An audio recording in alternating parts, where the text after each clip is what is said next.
ಅಪರೂಪದ ವಿದ್ಯಾಮೂರ್ತಿಗಳು, ಪರಮ ಪೂಜ್ಯರಾಗಿರುವ ವಿದ್ಯಾವಾಚಸ್ಪತಿ ಡಾಕ್ಟರ್ ಶ್ರೀ ಪ್ರಕಾಶ್ ರಾವ್ ಪಾವಗಡ್ ಬೆಂಗಳೂರು. ಅವರು ಮಾತಾಡ್ತಾ ಇದ್ದಾಗ ಬಹಳ ರಹಸ್ಯಾತ್ಮಕವಾದ ವಿಚಾರಗಳನ್ನು ಅವ್ರನ್ನ ಮುಂದೆ ಎಳೆಯಾಗಿ ಬಿಚ್ಚಿಡ್ತಾರೆ. ಅದು ಅವರಿಗೆ ಕರಗತವಾಗಿರ್ತಕ್ಕಂಥ ವಿಷಯ. ಆ ದಿಶೆಯಲ್ಲಿ ಅವರು ತಮ್ಮ ಉಪದೇಶಾಮೃತವನ್ನು ನಮ್ಮೆಲ್ಲರಿಗೆ ಅನುಗ್ರಹಿಸಬೇಕಾಗಿ ಅವರ ಶ್ರೀಚರಣಗಳಲ್ಲಿ ಪ್ರಣಾಮಗಳೊಂದಿಗೆ ಪ್ರಾರ್ಥನೆಗಳು. ಸಾತ್ವಿಕ ಶ್ರೀಮೂರ್ತಿಗಳಾಗಿರುವಂಥ ಶ್ರೀ ಶ್ರೀ ಶಿವಾನಂದ ಸ್ವಾಮಿಗಳು ಆರಂಭ ಮಾಡೋಣ. ಖುಷಿ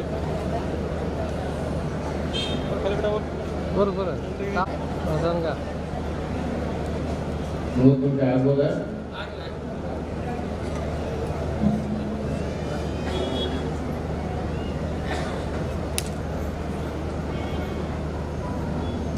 ವಿಠರಾಯ ವಿಶುದ್ಧವಾಣಿ ವಿಶಿಷ್ಟ ವಿಷ್ಣು ವಿಶೇಷ ಶಂಕರ ವಾಯುಜಲ ಗಗನ ಅನಲ ಮನು ಓಂಕಾರ ಬ್ರಹ್ಮಾಂಡ ಆದಿಮಧ್ಯ ಅಂತದ ವ್ಯಾಪ್ತ ಸಚ್ಚಿತ್ ಆನಂದ ಆತ್ಮ ಜ್ಞಾನ ರೂಪುನೂರರ ಶುದ್ಧ ಚೈತನ್ಯ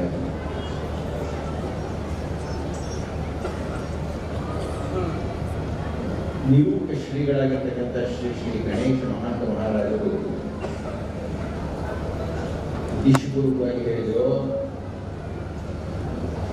ಅಥವಾ ಆಕಸ್ಮಿಕವಾಗಿ ಹೇಳಿದರು ಅಂತೂ ಒಂದು ವಾಕ್ಯವನ್ನು ಹೇಳಿದರು.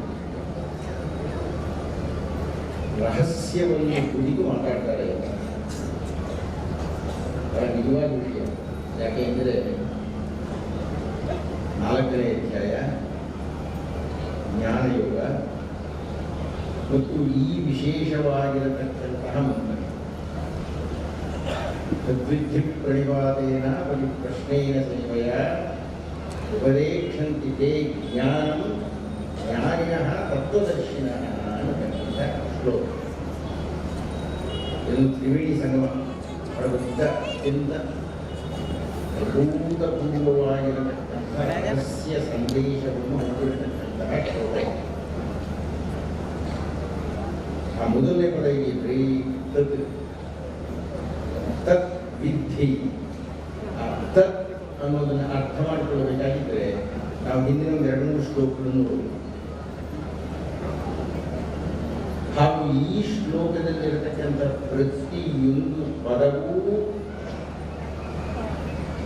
ಶ್ರೀಕೃಷ್ಣ ನೇರವಾಗಿ ನಮಗೆಲ್ಲರಿಗೂ ಉಪದೇಶ ಮಾಡಿರತಕ್ಕಂತಹ ವಿಶೇಷವಾದಂತಹ ಯಾಕೆ ಈ ಸಂಸ್ಕೃತದಲ್ಲಿ 2 ಪದ ಇದೆ. ಆ 2 ಪದಗಳನ್ನು ಯಾರಾದರೂ ಹೇಳ್ತಾ ಇದ್ದಾರೆ ಅಂದರೆ ನಾವು ಬಹಳ ಗಂಭೀರವಾಗಿ ತಿಳ್ಕೊಳ್ಬೇಕು ಅಂತ. 2 ಪದ, ಒಂದು ವಿಧಿ ಅನ್ನೋದು, ಇನ್ನೊಂದು ಶೃಣು. ಉದಾಹರಣೆಗೆ ರಾಮಾಯಣದಲ್ಲಿ ಶ್ರೀರಾಮರನ್ನ ನಾವೇನೇನೋ ಹೇಳ್ತೀವಿ, ಮಾತುಗಳಂತ ಹೇಳ್ತೀವಿ, ತಂದೆ ಬರ ಕೊಡ್ತಾ ಇರ್ತೀವಿ, ರಾತ್ರಿ ಪ್ರೇಮಿ ಇರ್ತೀವಿ, ಏನೇನೋ ಗುಣವಾಚಗಳಿಂದ ಹೇಳ್ತೀವಿ. ಆದರೆ ಶ್ರೀರಾಮರು ಯಾರು?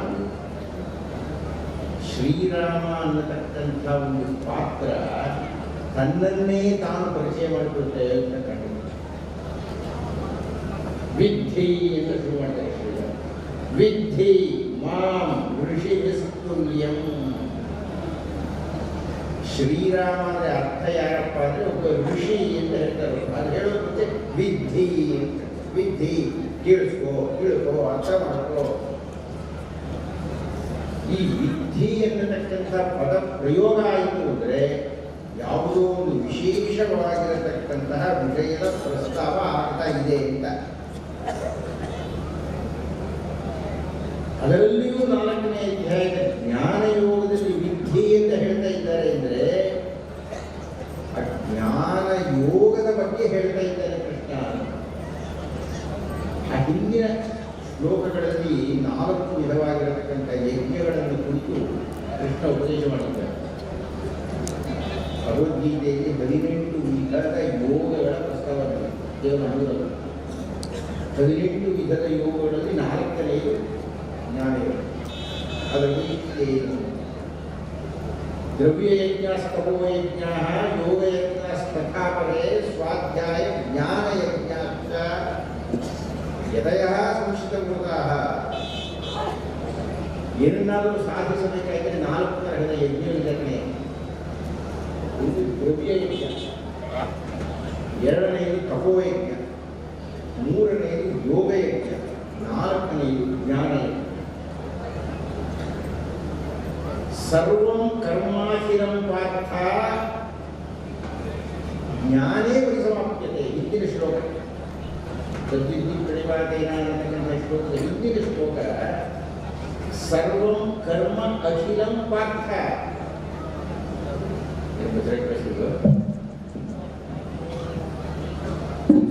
ಸುಂದರವಾಗಿ ತಿಳಿಸ್ತದೆ. ಕೇಳಿಸ್ತಾ ಇಲ್ವಾ? ಈಗ ಕೇಳಿಸ್ತಾ ಇದೆಯಾ? ಸ್ವಲ್ಪ ಶಬ್ದ ಜಾಸ್ತಿ ಕೊಡಬೇಕು.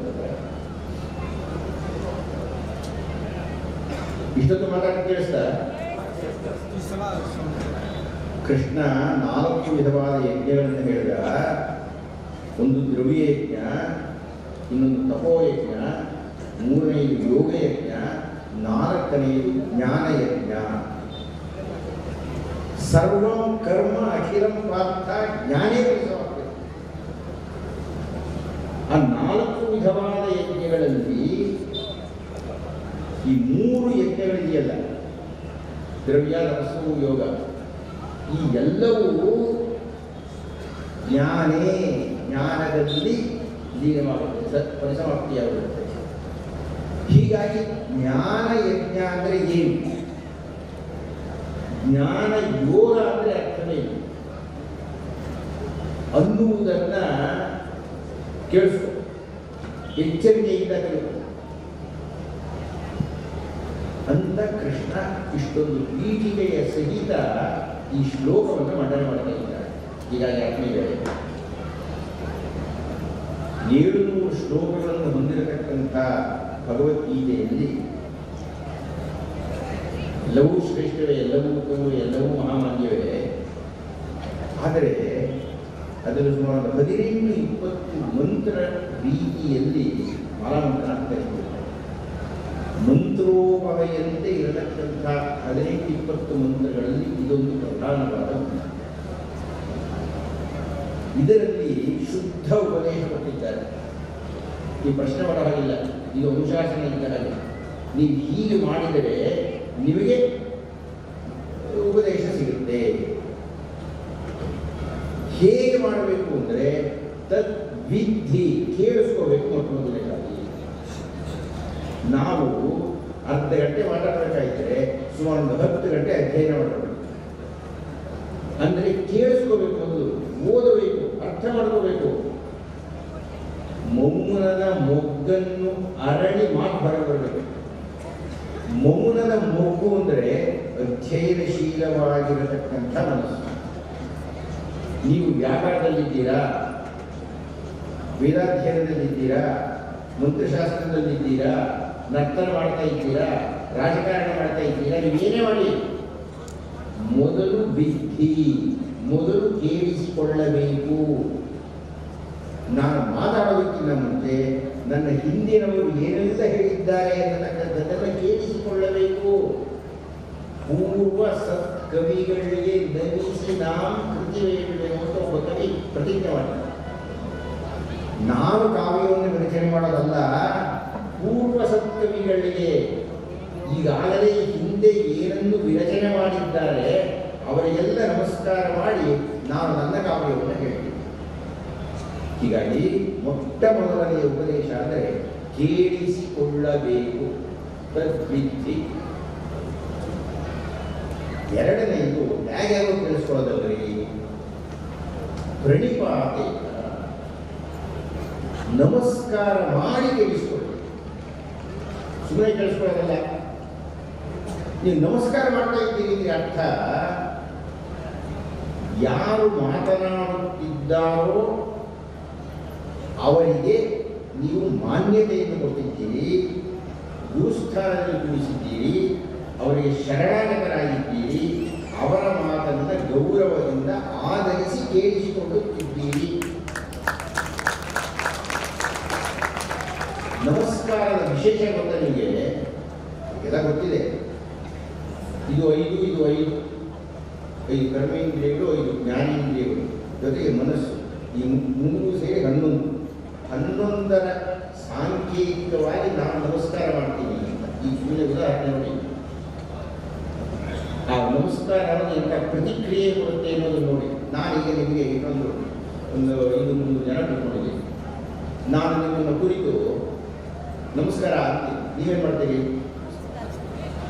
ಹೇಳಿ ಜೋರಾಗಿ. ನಾನು 1 ನಮಸ್ಕಾರ ಮಾಡಿದರೆ ನನಗೆ 300 ನಮಸ್ಕಾರ ಮಾಡಿಕೊಳ್ಳಿ. ನಮಸ್ಕಾರದ ಮಹತ್ವವೇ ಇರುವುದು. ಏಕಾದಶಿ ವ್ರತ ಕೇಳಿದ್ದೀರಾ? ಏಕಾದಶಿ ವ್ರತ ಉಪವಾಸ ಮಾಡುವುದು ಅಂತ. ಉಪವಾಸ ಅಂದರೆ ಅರ್ಥ ಹೊಟ್ಟೆಯನ್ನು ತಿನ್ನದೇ ಇರುವುದು ಅಂತ ಅಲ್ಲ. ವಸತಿ ಅಂದರೆ ಅವ್ರ ಜೊತೆ ಕಿತ್ಕೊಳ್ಳೋದು, ನಿಂತ್ಕೊಳ್ಳೋದು, ಮಲ್ಕೊಳ್ಳೋದು, ಓಡಾಡೋದು, ವಾಸ ಮಾಡ್ತಕ್ಕಂಥದ್ದು ಉಪವಾಸತಿ. ಸಮೀಪದಲ್ಲಿ ವಾಸ ಮಾಡ್ತಾ ಇದ್ದೀವಿ. ನೀವು ಮಾಡ್ತಾ ಇರೋದು ಉಪವಾಸ. ಇವಾಗ ನೀವು ಮಾಡುತ್ತಿರುವ ಉಪವಾಸ 11 ಇಂದ್ರಿಯಗಳ ಮೂಲಕ ನೀವು ನಮ್ಮ ಜೊತೆ ಇರಬೇಕು. 11 ಇಂದ್ರಿಯಗಳ ಮೂಲಕ ನೀವು ಉಪವಾಸ ಮಾಡಿದರೆ ಅದು ನಮಸ್ಕಾರ ಮಾಡಿದ ಹಾಗೆ. ಹೀಗಾಗಿ ತತ್ ವಿಧಿ ಪ್ರಣಿಪಾತೇನ, ನಿಮ್ಮ ಏಕಾದಶ ಇಂದ್ರಿಯಗಳನ್ನು ಈ ಶಿವರಾತ್ರಿ ಉಪವಾಸ ಮಾಡಿ. ಅದರರ್ಥ ಏನು? ಮತ್ತೆ ಊಟ ಮಾಡದೇ ಇರೋದಲ್ಲ.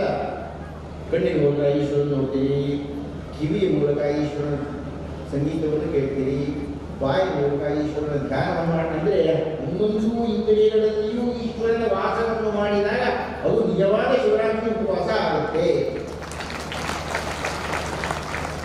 ಅದು ಪ್ರಣಿಪಾತೇನ. ತದ್ ವಿಧಿ ಪ್ರಣಿಪಾತೇನ. ಇದು ಬಹಳ ಅಮೋಘವಾದಂಥ ಪದ. ಅದರಲ್ಲಿಯೂ 4ನೇ ಅಧ್ಯಾಯಕ್ಕೆ ಸಂಬಂಧಪಟ್ಟಿರತಕ್ಕಂಥದ್ದು ಗಣೇಶ ಮಹಾರಾಜರು ರಹಸ್ಯ ಅಂತ ಹೇಳಿದರು. ಏನದು ಅಂದರೆ 3ನೇ ಅಧ್ಯಾಯಕ್ಕೆ ಕರ್ಮಯೋಗಕ್ಕೆ ಭಗವದ್ಗೀತೆ ಮುಕ್ತಾಯ ಆಗೋದು. ಬಹಳ ಗಮನ ಇಟ್ಟು ಕೇಳಬೇಕಾದ ಸಂದರ್ಭದಲ್ಲಿ ಭಗವದ್ಗೀತೆಯ 2ನೇ ಅಧ್ಯಾಯದ ಸಾಂಖ್ಯಯೋಗದಲ್ಲಿ ಶ್ರೀಕೃಷ್ಣ ಏನೆಲ್ಲ ಹೇಳಬಹುದು ಅದನ್ನೆಲ್ಲ ಹೇಳಬೇಕು. ಚೂರು ಸಂದೇಹ ಇತ್ತು, ಅದನ್ನು 3ನೇ ಅಧ್ಯಾಯದಲ್ಲಿ ಮುಕ್ತಾಯ ಮಾಡಿ. ಸಾಮಾನ್ಯ ಒಂದು ಕ್ರಮ ಏನಿದೆ ಅಂದರೆ, ಹೀಗೇನಾದರೂ ಉಪದೇಶ ಮಾಡಿದ ಮೇಲೆ ಈ ಉಪದೇಶ ಎಲ್ಲಿಂದ ಶುರುವಾಯಿತು, ಯಾರು ಇದರ ಮೂಲ, ಅವರು ಯಾರು ಹೇಳಿದರು ಅಂತ ಒಂದು ಕ್ರಮ ಬರುತ್ತೆ. ಹಾಗೆಯೇ 4ನೇ ಅಧ್ಯಾಯ, ಇನ್ನೇ 3 ಅಧ್ಯಾಯದ ಭಗವದ್ಗೀತೆ ಮುಗಿಸುತ್ತಿದ್ದೀನಿ, 4ನೇ ಅಧ್ಯಾಯದಲ್ಲಿ ಭಗವದ್ಗೀತೆ ಮುಕ್ತಾಯ ಆಯಿತು ಅಂತ ಹೇಳಿ ಶ್ರೀಕೃಷ್ಣ ದೊಡ್ಡಪಾರ್ಜುನ ಈ ಯೋಗ ಅನ್ನತಕ್ಕಂಥದ್ದನ್ನ ನಾವು ಮೊಟ್ಟ ಮೊದಲು ಸೂರ್ಯನಿಗೆ ಉಪದೇಶ ಮಾಡಿದೆ. ಆ ಸೂರ್ಯ ಇಕ್ಷ್ವಾಕು ವಂಶದ ರಾಜರುಗಳಿಗೆ ಉಪದೇಶ ಮಾಡಿದ. ಮನು ಮಹಾರಾಜನಿಗೆ ಮಾಡಿದ. ಮನು ಮಹಾರಾಜ ಇಕ್ಷ್ವಾಕುವಿಗೆ ಮಾಡಿದ. ಇಕ್ಷ್ವಾಕು ಕುಕ್ಷಿಗೆ ಮಾಡಿದ. ಕುಕ್ಷಿ ವಿಕುಕ್ಷಿಗೆ ಮಾಡಿದ. ವಿಕುಕ್ಷಿ ಅರಣ್ಯನಿಗೆ ಮಾಡಿದ. ಈ ರೀತಿಯಾಗಿ ಪರಂಪರಾಗತವಾಗಿ ಯೋಗ ಅನ್ನತಕ್ಕಂಥದ್ದು ಉಪದೇಶಿಸಲ್ಪಡ್ತಾ ಬಂತು. ಗಮನ ಇಟ್ಟು ಕೇಳಬೇಕೀಗ. ನಿಮಗೇನೋ ಸಂದೇಹ ಬರಬೇಕು, ನಮಗೆ ಬರಲ್ಲ, ಅರ್ಜುನನಿಗೆ ಬರಲ್ಲ. ಪರಂಪರಾಗತವಾಗಿ ನಾನು ಸೂರ್ಯನಿಗೆ ಮಾಡಿದ ಉಪದೇಶ ಸೂರ್ಯನಿಂದ ವಿವಸ್ವಾನ್ ಇತ್ಯಾದಿಯಾಗಿ ಇಳಿದು ಬಂತು. ಆದರೆ ಯೋಗಾಭ್ಯಾಸವನ್ನು ಮಾಡಿ ಮಾಡಿ ಮಾಡಿ ಕಾಲ ಕಳೆದು ತಲೆಮಾರುಗಳು ಹೋಗಿ ತಲತಲಾಂತರಗಳಾಗಿ ಸಾವಿರಾರು ವರ್ಷಗಳಾಗಿ ಆ ಯೋಗ ಅನ್ನೋದು ಖಿಲವಾಯಿತು, ದುರ್ಬಲವಾಯಿತು, ಅದರ ಸಾರ ಹೋಯಿತು. ಆದ್ದರಿಂದ ಈಗ ಯೋಗ ಅನ್ನತಕ್ಕಂಥದ್ದರ ಶಕ್ತಿಯ ಸಾರ ಹೋಗಿರುವುದರಿಂದ ನಿನಗೆ ಈಗ ಉಪದೇಶ ಮಾಡ್ತಾ ಇದ್ದೇನೆ ಅಂತ ಹೇಳಿ.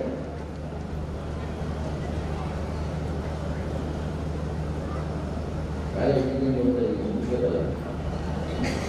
ನಾನು ಹೇಳೋಕೆ ಏನೋ ಒಂದಷ್ಟು ವಿಷಯ ಇದೆ. ಯಾವುದೇ ಒಂದು ಧರ್ಮ,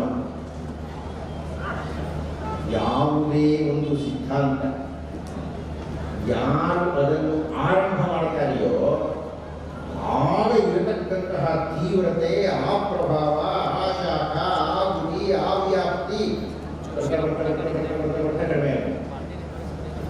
ಉದಾಹರಣೆಗೆ 2 ಉದಾಹರಣೆ ಕೊಡ್ತೀನಿ. ಕಾಲ ಇದ್ರೆ ಒಂದೇ ಕೊಡ್ತೀನಿ. ಶ್ರೀ ಶ್ರೀ ಶಂಕರ ಭಗವತ್ಪಾದಾಚಾರ್ಯರು ಕಾಶಿಯ ವೈಕಟ್ಟಿಕಾ ಘಟ್ಟದಲ್ಲಿ ಅದ್ವೈತ ತತ್ವವನ್ನು ಉಪದೇಶ ಮಾಡ್ತಾ ಇದ್ದಾಗ ಚಂಡಾಲನೊಬ್ಬ 4 ನಾಯಿಗಳನ್ನು ಹಿಡ್ಕೊಂಡು ಬರ್ತಾನೆ. ಗಚ್ಚ ಗಚ್ಚ ಹೋಗ್ತಾರೆ. ನಿಂತು ಅದ್ವೈತ ಉಪದೇಶ ಮಾಡ್ತಾ ಇದೀಯಾ?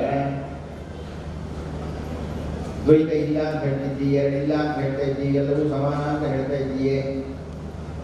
ಅಂಥದ್ರಲ್ಲಿ ಗಚ್ಚ ಗಚ್ಚ ಯಾರು ಹೋಗುವಂತ ಇದೆಯಾ? ಏನು ದೇಹ ಹೋಗುವಂತ ಇದೆಯಾ?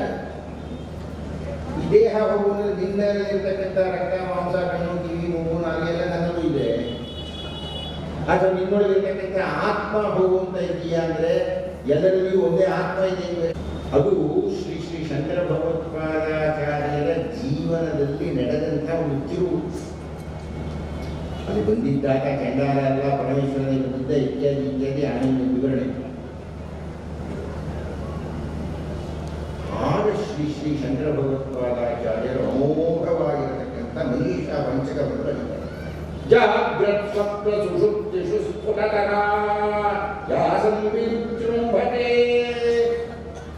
ಬ್ರಹ್ಮಾದಿ ಪಿಪೀಲಿಕಾಂತತನುಃ ಕ್ರೋಧ ಜಗತ್ಸಾಕ್ಷಿಣೇ ಸ ಏವ ಅಹಂ ನ ಚ ದೃಶ್ಯವಸ್ತು ಇತಿ ದೃಢ ಪ್ರಜ್ಞಾಪಿ ಯಸ್ಯಾಸ್ತಿ ಚೇತ್ ಚಾಂಡಾಲೋಸ್ತು ಸತು ದ್ವಿಜೋಸ್ತು ಭೂರಿತ್ಯೇಷಃ ಮನೀಷಾ ಮಮ ಅಂತ ಮನೀಷಾ ಪಂಚಕದ ಪ್ರಾರಂಭವನ್ನು ಮಾಡ್ತಾರೆ. ನಾನು ವಿವರಣೆ ಕೊಡಲಿಕ್ಕೆ ಹೋಗಲ್ಲ, ಕಾಲ ಇಲ್ಲ. ನನಗೆ ಈ ಶ್ಲೋಕ ಮುಗಿಸ್ಬೇಕಾಗಿದೆ. ಒಟ್ಟು ಅರ್ಥ ಏನಪ್ಪ ಅಂದರೆ ಪಿಪೀಲಿಕಾದ ಇರುವೆ ಅಂತ. ಆ ಇರುವೆಯಿಂದ ಹಿಡಿದು ಬ್ರಹ್ಮ ತನಕ ಚತುರ್ಮುಖ ಬ್ರಹ್ಮ. ಸಂಸ್ಕೃತದಲ್ಲಿ ಎರಡು ಕಲೆ ಇದೆ. ಒಂದು ಬ್ರಹ್ಮ, ಇನ್ನೊಂದು ಬ್ರಹ್ಮ. ಗುರು ಬ್ರಹ್ಮ ಅನ್ಬೇಕು. ಕೊನೆಯಲ್ಲಿ ಮುಗಿಸ್ಬೇಕಾಗಿದ್ರೆ ಗುರು ಬ್ರಹ್ಮ, ಗುರು ವಿಷ್ಣು, ಗುರುರೇವೋ ಮಹೇಶ್ವರ, ಗುರು ಸಾಕ್ಷಾತ್ ಪರಬ್ರಹ್ಮ ಅನ್ಬೇಕು. ಬ್ರಹ್ಮ ಅಂತ ಅನ್ಬೇಕು. ಚತುರ್ಮುಖ ಬ್ರಹ್ಮ ತನಕ ಇರುವೆಯಿಂದ ಹಿಡಿದು ಯಾವ ಚೈತನ್ಯ ಶಕ್ತಿ ಹರಿತಾ ಇದೆಯೋ ಎಲ್ಲರಲ್ಲಿಯೂ ಅದೇ ನಾನು ವಿನಃ ನಜ ದೃಶ್ಯ ವಸ್ತು ಇತಿ. ನನ್ನ ಆಕಾರವಾಗಲಿ, ನನ್ನ ಹೆಸರಾಗಲಿ, ನನ್ನ ಆಸ್ತಿಯಾಗಲಿ, ನನ್ನ ಸಂಬಂಧವಾಗಲಿ, ನಾನು ನೋಡ್ತಕ್ಕಂಥದ್ದಾಗಲಿ ಇದು ಯಾವುದೂ ನಾನು ಅಲ್ಲ. ಆ ಪರಬ್ರಹ್ಮವೇ ನಾನು ಅಂತ ಯಾರು ತಿಳಿದುಕೊಳ್ಳುತ್ತಾರೋ ಆ ವ್ಯಕ್ತಿ ಚಾಂಡಾಲೋಸ್ತು ಸತು ದ್ವಿಜೋಸ್ತು. ಅವನು ಚಂಡಾಲ ಆಗಿರಲಿ ಅಥವಾ ಬ್ರಾಹ್ಮಣ ಆಗಿರಲಿ ಅವನಿಗೆ ನನ್ನ ನಮಸ್ಕಾರ ಅಂತ ಶ್ರೀ ಶ್ರೀ ಶಂಕರ ಭಗವತ್ಪಾದಾಚಾರ್ಯರು ಹೇಳಿದರು. ಇದು ದಯವಿಟ್ಟು ದಾಖಲೆ ಮಾಡಿಕೊಳ್ಬೇಕು.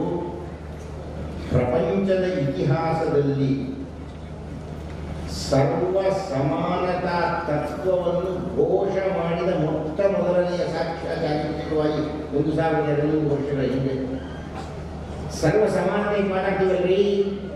ಆ ಸರ್ವ ಸಮಾನತಾ ಸಿದ್ಧಾಂತವನ್ನು ಜಗತ್ತಿಗೆ ಮೊಟ್ಟ ಮೊದಲು ಘೋಷಿಸಿದ್ದು ಶ್ರೀ ಶ್ರೀ ಶಂಕರ ಭಗವತ್ಪಾದಾಚಾರ್ಯ. ಅದು ಅದ್ವೈತ ಸಿದ್ಧಾಂತದ ಮೂಲ. ನೀವು ಅದ್ವೈತಿಯಾದ ಮೇಲೆ ಇದು ಅದ್ವೈತದ ತತ್ವ ಅಂದ್ರೆ ಏನು? ಸಮಾನರು, ಯಾವ ವ್ಯತ್ಯಾಸ ಇಲ್ಲ, ಎಲ್ಲರೂ ಸಮಾನರು. ನಾನು ಅದ್ವೈತಿ ಅಂತ ಆದ ಮೇಲೆ ಅದು ತತ್ವ. ಬರ್ತಾ ಬರ್ತಾ ಬರ್ತಾ ಬರ್ತಾ ಬರ್ತಾ ಬರ್ತಾ 1300 ವರ್ಷ ಹೋದರೆ ನೀವು ಬೇರೆ, ನಾನು ಬೇರೆ, ನಿನ್ನ ಜಾತಿ ಬೇರೆ, ನನ್ನ ಜಾತಿ ಬೇರೆ, ನೀನು ಈ ರೀತಿ ಭೇದ ಮಾಡ್ತಾ ಹೋಗ್ಬಿಟ್ರೆ ಅದ್ವೈತ ಸ್ಥಿರವಾಗಿ ಹೋಯಿತು ಅಂತ, ಬಿದ್ದೋಯ್ತು ಅಂತ. ನಿಮ್ಗೆ ಅರ್ಥ ಆಯ್ತಾ? ಅದ್ವೈತಿಯಾದವನಿಗೆ ಜಾತಿಯ ಮಿತಿ ಇಲ್ಲ, ವರ್ಣದ ಮಿತಿ ಇಲ್ಲ. ನಿಮ್ಮ ಅದ್ವೈತ ಆಗುವ ಅಂಥದ್ದು ಅಂತ ನಾನು ಕೇಳಿದ್ದೇನೆ. ನಾನು ಬಸವಾಯಿ ಸನ್ಮಾನ್ಯ ಶ್ಯಾಮಾನಂದರೆ ನಾನು ನಿಮ್ಮ ಮಠದ ಬಗ್ಗೆ ಕೇಳಿದ್ದೇನೆ, ಅದು ಆಕಾಶಕ್ಕೆ ತೆರೆದುಕೊಂಡಿರತಕ್ಕಂಥ ತತ್ವ ಇರತಕ್ಕಂಥದ್ದು ಅಂತ. ಆದ್ದರಿಂದ ನಿಮ್ಮ ಮಠಕ್ಕೆ, ನಿಮ್ಮ ಈ ವೇದಿಕೆಗೆ ಎಲ್ಲ ಜಾತಿಯವರು, ಎಲ್ಲ ಧರ್ಮದವರು ಬರ್ತಾರೆ ಅಂತಕ್ಕಂಥದ್ದೇ ವಿಷಯ. ಅಲ್ಲಿ ಹೇಳಿದ ಪ್ರಕರಣದ ಅದಲ್ಲ, ಸಿದ್ಧಾಂತ ಒಂದು ತಲೆಮಾರುಗಳನ್ನು ಕಳೆದುಕೊಂಡಾಗೆ ಹ್ರಸ್ವಾಗಿರುತ್ತೆ, ಸಾರ ಹೋಗಿರುತ್ತೆ ಅಂತ. ಇನ್ನೊಂದು ಉದಾಹರಣೆ ಕೊಡ್ತೀನಿ ನೋಡಿ. ನಾನು ಬೆಂಗಳೂರಿನ ಬಸವಭವನದಲ್ಲಿ ಬಿಡಿ ಎತ್ತಿಯವರಿದ್ದಾಗ ಹಲವಾರು ಉಪನ್ಯಾಸಗಳನ್ನು ವಚನ ಸಾಹಿತ್ಯದ ಬಗ್ಗೆ ಕೊಡ್ತಾ ಇದ್ದೆ. ಬಸವಣ್ಣ ಅವರ ದೊಡ್ಡ ಕ್ರಾಂತಿಕಾರಿ. ಆತ ಈ ಪಂಚಾಂಗ, ನಕ್ಷತ್ರ ಅದಕ್ಕೆಲ್ಲ ಬೆಲೆ ಕೊಡಲ್ಲ. ಆತನ ವಚನಗಳನ್ನು ನೀವು ನೋಡಿದರೆ ಯಾವ ನಕ್ಷತ್ರ ಇಲ್ಲ, ಯಾವ ಮುಹೂರ್ತ ಇಲ್ಲ ಕಣೆ, ಶಿವ ಒಂದಿದೆ ಮುಹೂರ್ತ ಮೂವನ್ರಿ ಅಂತ ಹೇಳಿದಂಥ ಮಹಾಮುಖ್ಯ. ಅದು ಬಸವಣ್ಣನ ತತ್ವ. ಅಲ್ಲಿ ನೋಡಿ, ಯಾವ ಪಂಚಾಂಗವನ್ನ, ಜ್ಯೋತಿಷವನ್ನ ಬಸವಣ್ಣ ವಿರೋಧಿಸಿದ, ಆ ಬಸವಣ್ಣನ ಹೆಸರಿನ ಮೇಲೆ ಬಸವೇಶ್ವರ ಪಂಚಾಂಗ ಅಂತ ಉಂಟು. ಅದು ತತ್ವಚ್ಛಿರವಾದಂತಹ ಸ್ಥಿತಿ. ಅರ್ಜುನನಿಗೆ ಕೃಷ್ಣ ಹೇಳ್ತಾ ಇದ್ದಾನೆ, ನಾನು ಸೂರ್ಯನಿಗೆ ಉಪದೇಶ ಮಾಡದೆ ಆ ಯೋಗ ಅನ್ನೋದು ಖಿಲವಾಗಿ ಹೋಯಿತು, ಆದ್ದರಿಂದ ನಿನಗೆ ಉಪದೇಶ ಮಾಡ್ತಾ ಇದ್ದೇನೆ. ಸ್ವಲ್ಪ ತಾಳ ಅಂತ ಅರ್ಜುನನಿಗೆ ಸಂದೇಹ ಉಂಟು. ಕೃಷ್ಣ ಹೇಳ್ತಾರೆ, ಸನ್ಮಾನ್ಯ ಗಣೇಶ ಮಹಾಂತ ಮಹಾರಾಜರು ನಿಮ್ಮಿಂದಾಗಿ ಪ್ರಕರಣ ಹೇಳ್ತಾ ಇದ್ದೇನೆ, ನನಗೆ ತಲೆಯಲ್ಲಿಲ್ಲ ಹೇಳಬೇಕು. ಅರ್ಜುನ ಕೇಳಿದ, ಪ್ರಶ್ನೆ ಮಾಡಿದ, ಪ್ರಶ್ನಿಸಿದ. ಕೃಷ್ಣನನ್ನು ಸ್ವಲ್ಪ ನಿಂತು, ಅಲ್ಲಯ್ಯ ನನಗಿನ್ನ ಒಂದು 6 ತಿಂಗಳು ದೊಡ್ಡವನು, ಒಂದು 35 ವರ್ಷ ನನಗೂ ಇರ್ತಕ್ಕಂಥ. ಈ 35-36 ವರ್ಷಗಳಲ್ಲಿ ನೀನು ನನ್ನ ಹತ್ರ ಮಾತಾಡ್ತಾ ಇದೀಯ. ಅಪರಂ ಭವೋ ಜನ್ಮ ಪರಂ ಜನ್ಮ ವಿವಸ್ವತಃ. ನನ್ನ ಜೊತೆಗೆ ಮಾತಾಡ್ತಾ ಇರತಕ್ಕಂಥ ನೀನು ಅಪರ. ಪರ ಅಂದ್ರೆ ನಾನು ಹೇಳಿದ್ದೀನಿ, ಪರ ಅಂದ್ರೆ ಬೇರೆ, ಇಹ ಆದದ್ದು. ಅಪರ ಅಂದ್ರೆ ಇಹ, ಇಹದಲ್ಲಿ ಈಗ ನೀನು ನನ್ನ ಜೊತೆ ಮಾತಾಡ್ತಾ ಇದೀಯ. ಪರಂ ಜನ್ಮ ವ್ಯವಸ್ಥೆ 5,000 ಕೋಟಿ ವರ್ಷಗಳ ಹಿಂದಿದ್ದಂಥವನು ಶುರುವಾದ ಸೂರ್ಯ. ಕಥಂ ಏತದ್ ದ್ವಿಜಾನೀಯಾಂ ತ್ವಂ ಆದೌ ಪ್ರೋಕ್ತವಾನ್ ಇತಿ.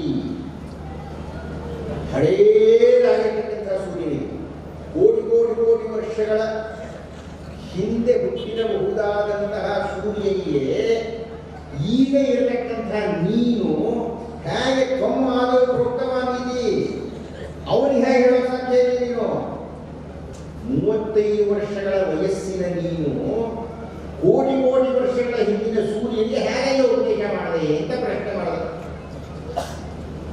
ಪರಿಪ್ರಶ್ನೇನ ಸೇವಯ ಅನ್ನತಕ್ಕಂಥ ಪರಿಪ್ರಶ್ನೆ ಅನ್ನೋದಕ್ಕೆ 4ನೇ ಅಧ್ಯಾಯಕ್ಕೆ, ಅದರ ಮುಕ್ತಾಯಕ್ಕೆ ಅರ್ಜುನ ಮಾಡಿದ ಪ್ರಶ್ನೆಯಿಂದ ಭಗವದ್ಗೀತೆ ಮುಂದುವರಿ 18ನೇ ಅಧ್ಯಾಯ ತನಕ. ಇದು ನಿಜವಾದ ಪ್ರಶ್ನೆ ತಾನೇ ಅರ್ಜುನಂದು. ಆ ಅರ್ಜುನನ ಪ್ರಶ್ನೆಗೆ ಶ್ರೀಕೃಷ್ಣ ಕೊಡುವ ಉತ್ತರ ಇಡೀ ಭಾರತದ ಔಪನಿಷತ್ ದರ್ಶನ, ಇಡೀ ಭಗವದ್ಗೀತೆಯ ಸಾರ.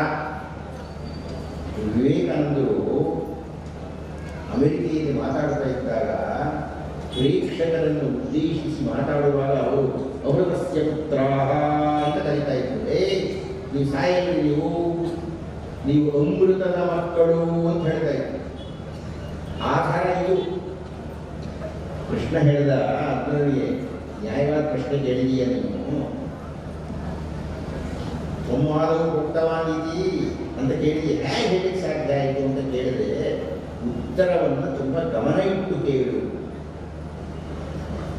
ದಯವಿಟ್ಟು ಗಮನಿಸಿ, ಸಾಧ್ಯ ಆದರೆ ಈ ಶ್ಲೋಕವನ್ನು ಮನನ ಮಾಡಿ. ಬಹೂನಿ ಮೇ ವ್ಯತೀತಾನಿ ಜನ್ಮಾನಿ ತವ ಚ ಅರ್ಜುನ. ಅಯ್ಯ ಅರ್ಜುನ, ನೀವೆಲ್ಲ ಗಮನ ಇಟ್ಟು ದಾಖಲೆ ಮಾಡ್ಕೊಳ್ಬೇಕಾದ ವಿಷಯ ಇದೆ. ಬಹೂನಿ ಮೇ ವ್ಯತೀತಾನಿ ಜನ್ಮಾನಿ, ನನಗೆ 1000 ಜನ್ಮಗಳಾಗಿಬಿಟ್ಟಿದೆ.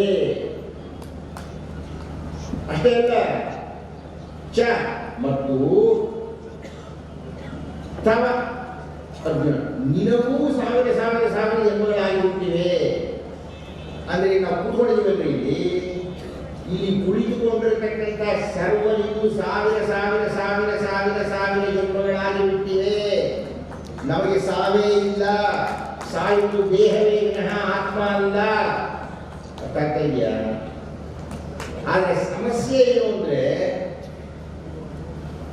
ಅದನ್ನ ನನಗೆ ಗೊತ್ತಿದೆ, ನೀನು ಗೊತ್ತಿಲ್ಲ. ತಾನಿ ಅಹಂ ವೇತ್ತ ಸರ್ವಾಣಿ ನ ತ್ವಂ ವೇತ್ತ ಪರಂತರ. ನ ತ್ವಂ, ತ್ವಂ ನಿನಗೆ, ನಾ ಗೊತ್ತಿಲ್ಲ. ಏನು ಇಷ್ಟೆಲ್ಲ ಸಾವಿರಾರು ಜನ್ಮಗಳಾಗಿದೆ ಎನ್ನತಕ್ಕಂಥದ್ದು ನಿನಗೆ ಗೊತ್ತಿಲ್ಲ, ನನಗೆ ಗೊತ್ತಿದೆ. ನನಗೆ ಗೊತ್ತಿರೋದ್ರಿಂದ ಸುಮಾರು 40 ಲಕ್ಷ ಜನ್ಮಗಳ ಹಿಂದೆ ನಾನು ಸೂರ್ಯನಿಗೆ ಪಾಠ ಮಾಡಿದ್ದು ನನಗೆ ಗೊತ್ತಿಲ್ಲ, ನಿನಗೆ ಗೊತ್ತಿದೆ ಅಂತ ಉತ್ತರವನ್ನು ಹೇಳಿದ. ಇನ್ನೂ ಹೆಚ್ಚು ವಿಸ್ತಾರವಾದ ವಿವರಣೆ ಬೇಕದಕ್ಕೆ, ಅದರ ಕಾಲ ಇದ್ದಾನೆ. ಅಂದರೆ ಅರ್ಜುನ 4ನೆಯ ಅಧ್ಯಾಯದಲ್ಲಿ ಪ್ರಶ್ನೆಯನ್ನು ಮಾಡಿ ಅದೇ ಅಧ್ಯಾಯದಲ್ಲಿ ಕೃಷ್ಣ ಉಪದೇಶ ಮಾಡ್ತಾ ಇದ್ದಾನೆ. ಪರಿಪ್ರಶ್ನೆಯನ್ನ ನೀನು ಪ್ರಶ್ನೆಯನ್ನು ಕೇಳಿ ಗುರುಗಳ ಹತ್ತಿರ ಅರ್ಥ ಮಾಡ್ಕೋಬೇಕು. ಗುರುಗಳು ಹೇಳಿದ್ರು ಅಂದಾಕ್ಷಣಕ್ಕೆ ಒಪ್ಪಿಕೊಳ್ಳಬಹುದು, ಒಪ್ಪಬೇಕು. ಯಾವಾಗ ಅರ್ಥ ಮಾಡಿಕೊಂಡ ಮೇಲೆ ಒಪ್ಕೋಬೇಕು. ಪ್ರಶ್ನೆ ಏನು? ಗುರುಗಳು ಹೇಳ್ತಿರ್ತಾರೆ, ಏನೇನೋ ಹೇಳ್ತಾ ಇರ್ತಾರೆ. ಅವ್ರು ಹೇಳೋಕೆ ಅವರು 100 ಪುಸ್ತಕ ಓದಿರ್ತಾರೆ, ತಪಸ್ಸು ಮಾಡಿರ್ತಾರೆ, ಹೇಳ್ತಾರೆ. ನಿಮ್ಗೆ ಹೇಳೋಲ್ಲ ಅದು. ಆಗ ನೀವು ಗೊತ್ತಾಡಿ, ಈ ಭಾಗ ನನಗೆ ಅರ್ಥ ಆಗಿಲ್ಲ, ಸ್ವಲ್ಪ ಹೇಳಿ, ವಿವರಣೆ ಕೊಡಿ, ಅರ್ಥ ಮಾಡಿಸಿ ಅಂತ ನೀವು ಕೇಳಬೇಕು. ನೀವು ಯಾರನ್ನು ಗುರುಗಳು ಅಂತ ಒಪ್ಪಿಕೊಂಡಿದ್ದೀರೋ ಅವರು ಹೇಳಿದಾಗ ಅವರು ಹೇಳಿದ್ದನ್ನು ನೀವು ಅರ್ಥ ಮಾಡಿಕೊಳ್ಳಬೇಕಾದ್ರೆ ನೀವು ಪ್ರಶ್ನೆ ಕೇಳಬೇಕು. ನಮ್ಮ ಇಡೀ ಪ್ರಪಂಚದ ಜ್ಞಾನ ವಿಸ್ತರಿಸಿರತಕ್ಕದ್ದೇ ಈ ಪ್ರಶ್ನೋತ್ತರದ ಮೂಲಕ. ಪ್ರಶ್ನೆಗಳೇ ಇಲ್ಲದಿದ್ರೆ ಬೆಳವಣಿಗೆ ಇಲ್ಲ. ಆದರೆ ಪ್ರಶ್ನೆ ಕೇಳಬೇಕಾಗಿದ್ದರೆ ಹಿಂದಿನ ಪದ ಯಾವಾಗ ನೆನಪಿರಬೇಕು? ಪ್ರಣಿಪಾತೇನ. ನೀವು ನಮಸ್ಕಾರ ಮಾಡಿ ಪ್ರಶ್ನೆಯನ್ನು ಕೇಳ್ತಾ ಇದ್ದೀರಿ ಅಂದರೆ ನೀವು ವಿನೀತರಾಗಿದ್ದೀರಿ, ಉದ್ಧಟರಾಗಿಲ್ಲ, ವಿತಂಡವಾದಿಗಳಾಗಿಲ್ಲ, ವಿರೋಧಿಸಲಿಕ್ಕೆ ಪ್ರಶ್ನೆ ಕೇಳ್ತಾ ಇಲ್ಲ, ಅರ್ಥ ಮಾಡಿಕೊಳ್ಳಲಿಕ್ಕೆ ಪ್ರಶ್ನೆ ಕೇಳ್ತಾ ಇದ್ದೀರಿ. ಆದರೆ ನೀವು ಪ್ರಶ್ನೆ ಕೇಳಿದಾಕ್ಷಣಕ್ಕೆ ಗುರು ಉತ್ತರ ಹೇಳಬೇಕು ಅಂತಿಲ್ಲ.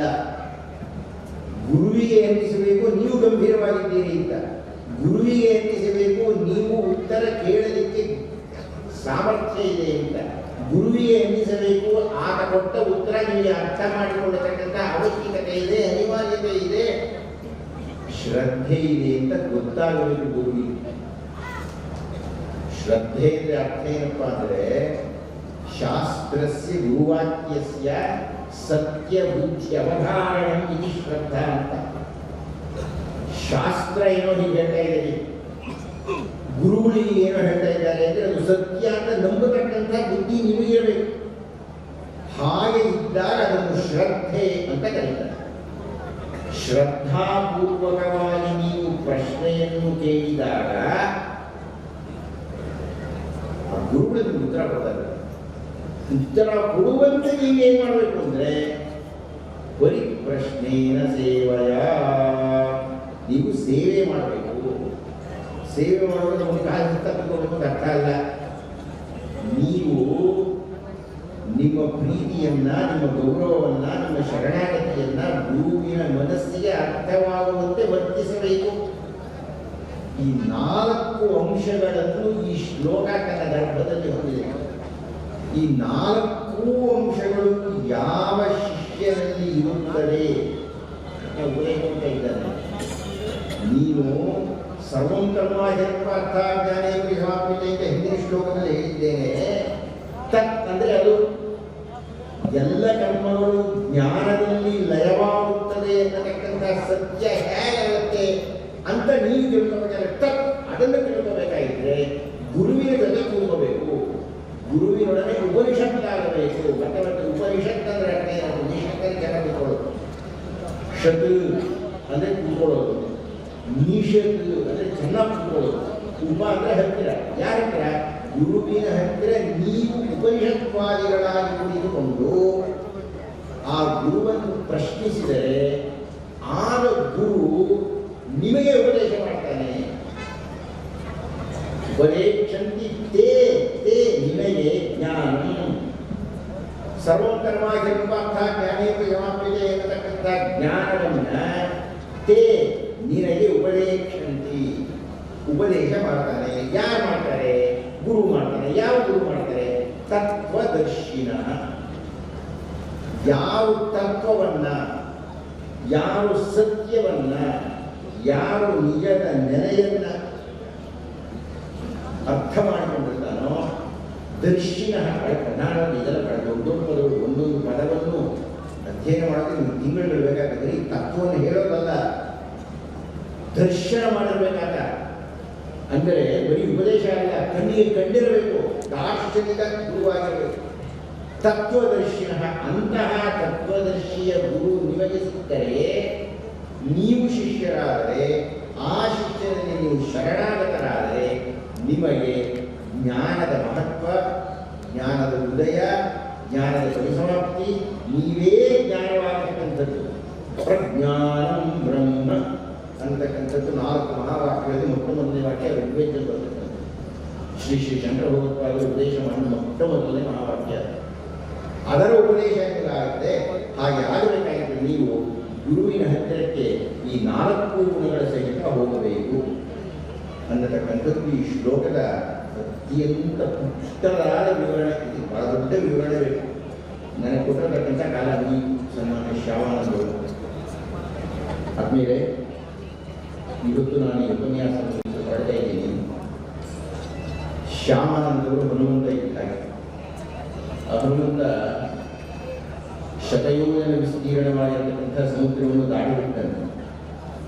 ದಾಟಿಬಿಟ್ಟು ಅಂದ್ಕೊಳ್ತಾರೆ, ಏನು ನನಗೆ ಗೊತ್ತು ಬೆದರಿಲ್ಲಪ್ಪ, ಇಂಥ ಮಹತ್ ಜಾತ್ರೆಯನ್ನು ಇಲ್ಲಿ 4 ಎಪಿಗಳಿದೆ, ಇದನ್ನೆಲ್ಲ ಅನುಸಂಧಾನ ಮಾಡಿರತಕ್ಕಂಥ ಶ್ಯಾಮಾನಂದರು ಹನುಮಂತನಿಗಾಗಿ ಅವ್ರಿಗೆ ಆಯಾಸವೇ ಆಗಿಲ್ಲ. ನೋಡಿ ಊಟ ನೋಡಿ ನನ್ನ ಹೇಳ್ತಾ ಇದ್ದಾರೆ, ಏನ್ರಿ ಇಷ್ಟೊಂದು ದೊಡ್ಡ ಸಮಾಧಾನ ಮಾಡಿದ್ದೀರಲ್ಲ ಅಂತ ಹೇಳಿದ್ರೆ ಅವ್ರು ಹೇಳ್ತಾರೆ ನನ್ನೇನೂ ಇಲ್ಲ ಅಂತಾರೆ. ಎಲ್ಲ ಶ್ರೀ ಶ್ರೀ ಸಿದ್ಧಾರೂಢ ಮಹಾಸ್ವಾಮಿಗಳು. ನನಗೆ ಇಲ್ಲಿಗೆ ನನಗೆ ಏನೇನೋ ಬೇರೆ ಬೇರೆ ಸಮಸ್ಯೆಗಳಿಂದ ತಪ್ಪಿಸಿಕೊಳ್ಳಲಿಕ್ಕೆ ನಾನು ಪ್ರಯತ್ನ ಪಟ್ಟೆ. ಆದರೆ ಶ್ಯಾಮಾನಂದರು ಒಂಥರ ತಿರುಗಿಕೊಳ್ಳಬೇಕಾಗಿದೆ. ಅವ್ರು ಹೇಳಿದ್ರು, ನಾನು ನಿಮ್ಮ ಮನೆ ಮುಂದೆ ಮುಷ್ಕರ ಹೋಗ್ಬಿಡ್ತೀನಿ, ನೀವೇನಾದರೂ ಬರದೇ ಇದ್ದರೆ. ಅದಕ್ಕೆ ನಾನು ಹೇಳಿದೆ, ಕರೆದುಕೊಂಡು ಬಂದಿದ್ದೇನೆ, ನನಗೆ ಭಾಳ ಏನೇನೋ ಸಮಸ್ಯೆಗಳು ಕಾರಣವಾಗಿ. ಅದಿರಲಿ, ಅದು ವೈಯಕ್ತಿಕ. ನನಗೆ ನಿಮ್ಮ ಮಠಕ್ಕೆ, ನಿಮ್ಮ ಈ ವೇದಿಕೆಗೆ ಮೊಟ್ಟಮೊದಲನೇ ಬಾರಿ ನಾನು ಬರ್ತಾ ಇರ್ತಕ್ಕಂಥದ್ದು. ನಾನು ತುಂಬ ಪ್ರಭಾವಿತನಾಗಿದ್ದೇನೆ.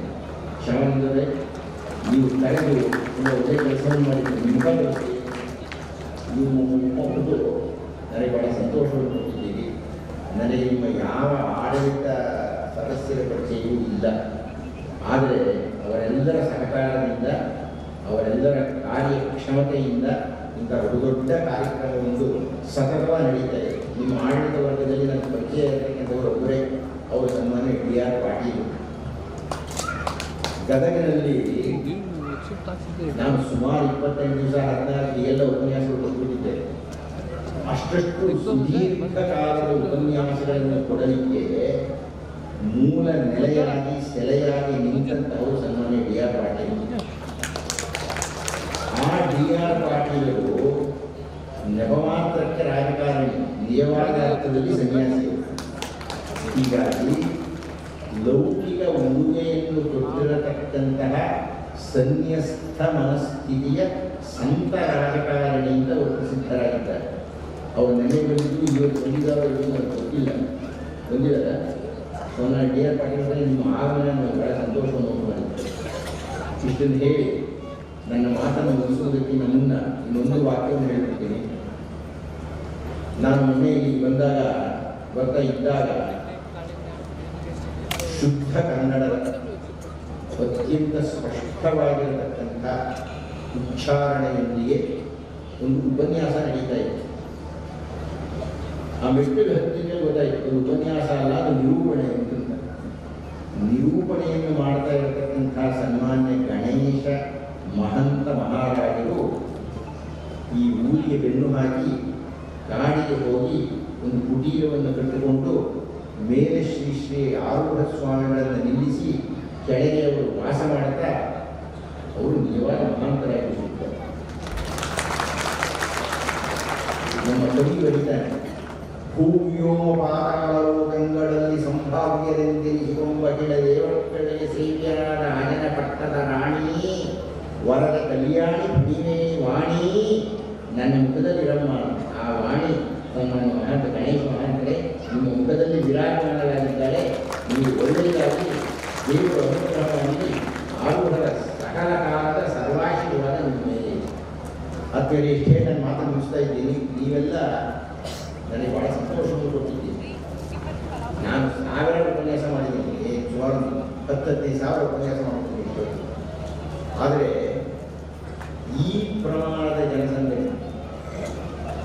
ಏನು ನಿಶಬ್ದವಾಗಿದ್ದೀರಿ ಇದ್ದಾರೆ. 4-5 ಜನ ಇಲ್ಲಿ ಶ್ರಮಂತ ಎಷ್ಟು ಜನ ಬಂದಿದ್ದಾರೆ?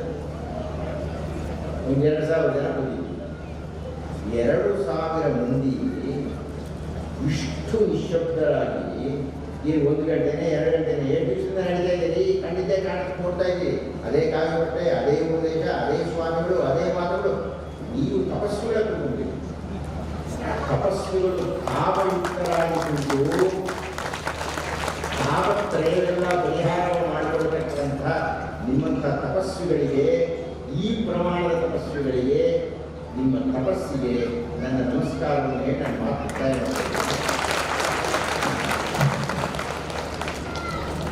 ಪರಮ ಪೂಜ್ಯರ